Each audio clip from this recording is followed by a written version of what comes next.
سے تو اس کے اندر آپ کو یاد ہوگا کہ میں نے 29 ستمبر سے پہلے بھی میرے تمام آپ میری تقاریر میرے ویڈیو کلپس اٹھا کے دیکھ لیں، میں نے یہ بات کہی تھی کہ پاکستان سے آئی ہوئی پولیس بھی ہمارے بھائیوں پہ مشتمل ہے، کیونکہ وہ مجبور ہیں، وہ اپنی نوکری کرنے کے لیے یہاں پہ آتے ہیں۔ جس طریقے سے ریاست کی پولیس ہے وہ اپنی نوکری کرنے کے لیے وہ یہاں پہ آتے ہیں۔ ہمارا نہ کسی پاکستان کی فورس سے کوئی جھگڑا تھا، نہ ہمارا آزاد کشمیر کی پولیس سے کوئی جھگڑا تھا، وہ اپنی نوکری کر رہے تھے، ہم ریاست کے عوام کی عوامی حقوق کی بات کر رہے تھے۔ اب جب یہ چیزیں ہوئی اور ایک ریاست کے اندر امن پیدا ہوا اور اداروں کی غلط پالیسی کی وجہ سے، ابھی میں اس میں بھی آؤں گا، ہمارا آپس میں انتشار پیدا ہوا اور ڈائریکٹ ریاست کی حما پہ، اداروں کی حما پہ مظفر آباد کے اندر سب سے پہلے خون کی ہولی کھیلی گئی اور سدھیر عوام کی لاش کو گرایا گیا۔ اور اسی طرح جب ہم دیرکوٹ کے اندر جائیں، چمبیاٹی کے مقام پہ بھی سیم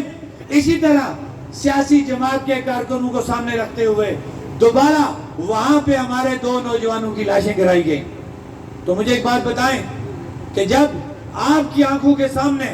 آپ کے بھائیوں کا، آپ کے بچوں کی لاشیں گرائی جائیں گی تو پھر کس طریقے سے دوسری طرف سے امن رہے گا؟ یہ ہوتا ہے کہ جب ایک عمل ہوگا اس کا رد عمل ہوگا، گو کہ اس شدت وحیمانہ تشدد کو ہم کسی بھی صورت اس کو ہم جسٹیفائی نہیں کر سکتے، لیکن وہ جو جانیں یہاں سے چلی گئی ان کا بھی تو کسی نے جواب دینا ہوگا۔ کیا سدھیر کا خون اتنا سستا ہے؟ کیا تارک آباد کے میرے بھائی کا خون اتنا سستا ہے؟ یا گوجرے کا جو میرا ایک نوجوان ہے اس کا خون اتنا سستا ہے؟ یا ریاست کے میرے اور لوگ دیرکوٹ یا میرپور کے جو میرے نوجوان شہید ہوئے ہیں کیا ان کا خون اتنا سستا ہے کہ آپ لوگوں اس کا ہم جواب نہیں لیں گے؟ یہ نہیں ہو سکتا۔ ہم اپنے نوجوانوں کے خون کا حساب لیں گے، لیں گے، لیں گے، لیکن اس کے ساتھ یہ بات ضرور کلیئر کریں گے کہ ہمارا کسی ادارے کی پولیس کے ساتھ، فورس کے ساتھ کوئی جھگڑا نہیں تھا۔ وہ اپنی ڈیوٹی دینے آئے، وہ ہمارے بھائی ہیں، ایک عمل ہوا، اس کے ریئیکشن میں ان کو بھی تکلیف اٹھانی پڑی، ہمیں بھی تکلیف اٹھانی پڑی، لہٰذا اس چیز کو برابری کی سطح پہ بیٹھ کے ٹیکل کیا جائے تو یہ آسانی سے سیٹل ہو سکتا ہے۔ اگر آپ اس کو علاقوں میں تقسیم کر کے جس طریقے سے آج یہ شکایتیں آ رہی ہیں، میں نے بڑی کوشش کی اعلیٰ حکام تک وہ وائس کلپ بھجوائے، حالانکہ چھوٹی بات ہے۔ میں پھر یہ کہوں گا کہ اداروں کے جو بڑے سپر سیٹ جو لوگ بیٹھے ہوئے ہیں ان کی طرف سے کبھی بھی پولیس یا اداروں کو ایسی بات نہیں کی جاتی کہ جو پنجاب اور اسلام آباد پولیس کی طرف سے ہمارے لوگوں کے ساتھ جو سفر کر رہے ہیں ان کے ساتھ رستے میں کی جاتی ہے۔ میں بجائے اس کے کہ میں اس لمبی تمہید میں جاؤں، تفصیلاً بات ہو چکی ہے، میں خاص اسپیشلی وزیر اعظم شہباز شریف سے یہ مطالبہ کرتا ہوں کہ پنجاب پولیس اور اسلام آباد پولیس کے جو ہیڈ ہیں ان کو فل فور بلا کے یہ کلیئر کٹ بات بتائی جائے کہ آزاد کشمیر کے لوگوں کو بلا وجہ تنگ نہ کیا جائے۔ ہم کشمیری اور پاکستانی آپس میں بھائی بھائی ہیں، ان نفرتوں کو ختم کرنا ہے، نفرتوں کو پھیلانے کی اجازت کسی کو نہیں دی جائے گی۔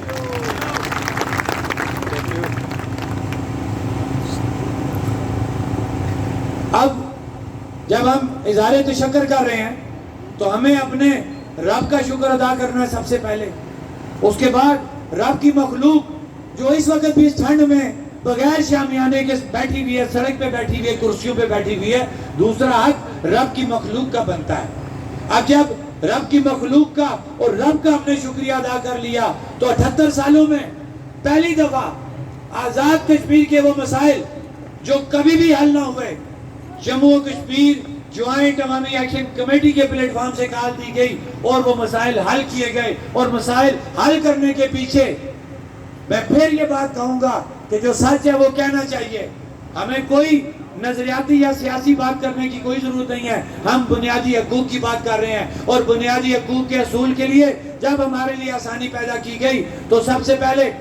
Field marshal general Asim Munir کا ہم شکریہ ادا کرتے ہیں، ان کی پوری ٹیم کا شکریہ ادا کرتے ہیں کہ جنہوں نے فوری طور پہ اس معاملے کی سنگینی کو سمجھا اور فوری طور پہ اپنے جونیئر لوگوں کو یہاں پہ بھیجا اور انہوں نے یہاں بیٹھ کے ان معاملات کو سیٹل کیا اور ہم مزید خون خرابے سے یا اپنی جانوں کے نقصان سے بچ گئے۔ اس کے ساتھ ساتھ جب میں سیاسی طور پہ بات کروں گا تو ظاہری بات ہے پاکستان کے اندر ایک حکومت ہے، اس کا ایک وزیر اعظم ہے، تو میں اس وزیر اعظم کا شکریہ ادا کروں گا جو بیرون ملک ہونے کے باوجود، یہ بارہا میں یہ بات کر چکا ہوں، کیونکہ آج ہم یوم تشکر منا رہے ہیں، تو جب ہم اپنے خدا کا شکر ادا کریں گے، اس کی مخلوق کا شکر ادا کریں گے، تو مخلوق کے لیے آسانی پیدا کرنے کا جو سبب دنیا میں پیدا ہوئے، ہمیں ان کا بھی ذکر کرنا بہت ضروری ہے۔ تو میں اس آسانی میں وزیر اعظم شہباز شریف کا شکریہ ادا کروں گا کہ بیرون ملک بیٹھنے کے باوجود انہوں نے اپنی ٹیم کو یہاں پہ بھیجا، اور انہوں نے یہاں پہ بیٹھ کے بڑی سنجیدگی سے،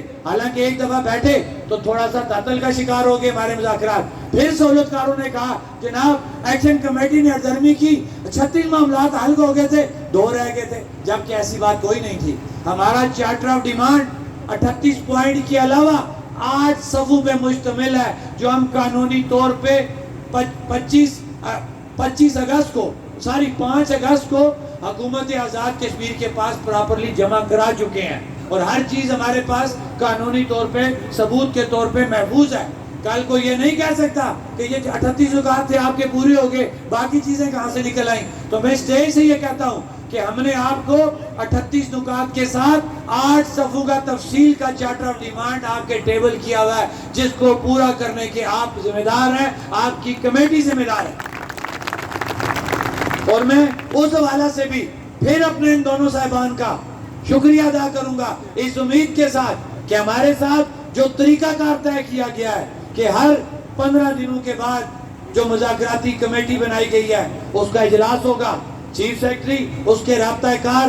ان کو تعین کیا گیا ہے، اور ہر میٹنگ کے منٹس آف میٹنگ جاری ہوں گے، جن کو ہم پبلک کریں گے تاکہ آپ کو پتہ لگ سکے کہ کمروں کے اندر بیٹھ کے کیا بات ہوتی ہے، وہ باہر آ کے آپ کو پتہ ہونا چاہیے، تاکہ وہ شکوک و شبہات جو اس سے پہلے سہولت کار پیدا کرتے تھے وہ دوبارہ پیدا نہ ہو۔ آپ آزاد کشمیر کی عوام کو بھی یہ پتہ لگے کہ آج